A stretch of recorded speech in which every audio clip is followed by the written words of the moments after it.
চলবে সুদূর ওই সাহেবগঞ্জ বাগদা ফার্ম, ওই রাজাবিরাট, ঘোড়াঘাট, বিভিন্ন অঞ্চল থেকে যে আদিবাসীরা এসেছেন। আপনারা জানেন আজ থেকে গত 12ই এপ্রিল একটি চলমান কর্মসূচি চলতে থাকায় সেখানে নিরীহ আদিবাসীদের উপর হামলা করা হয়েছে, রক্তাক্ত করা হয়েছে, রক্তে ভেসে গেছে সাহেবগঞ্জ বাগদা ফার্ম এর মাঠ, আবারও রক্তাক্ত হয়েছে 2016 সালের পর।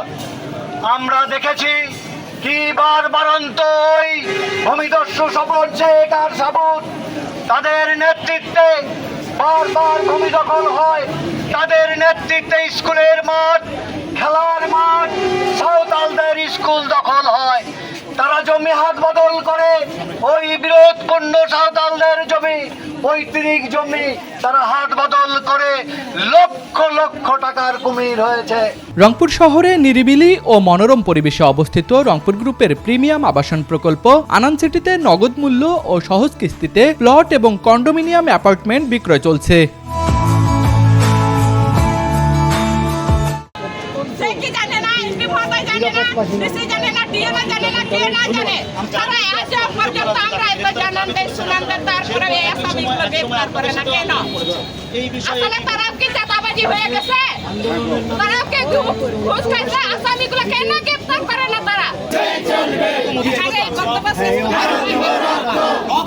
এটার একটি মাত্র কারণ 2016 সালের যে ধারাবাহিক হত্যাকাণ্ড হয়েছিল, এর যদি সুষ্ঠু বিচার করা হইতো, সেই সুষ্ঠু বিচার যদি এই বাস্তবায়ন করত, তাহলে আজকে এই সাবুরা এই আদিবাসী গোষ্ঠীর উপর হামলা করা দুঃসাহস দেখাতো না।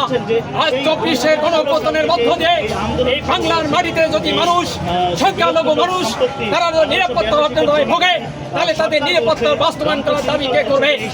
আমরা চাই এই 24-এর গণপতনের মধ্য দিয়ে আবারও যদি বাগদা ফার্মের মানুষের শান্তি বিঘ্নিত হয়, আমরা বলতে চাই এই প্রশাসনকে অবিলম্বে একটি সুষ্ঠু তদন্ত কমিটি গঠন করুন। 2016 সাল থেকে মধ্যবাদীদের হামলা হয়েছে, তাদের যে ভূমি উদ্ধারের যে সমস্ত দাবি দেওয়া, এই সমস্ত দাবি দেওয়া মেনে নেওয়ার জন্য একটি সুষ্ঠু তদন্ত কমিটি গঠন করতে হবে। খুঁজে বের করে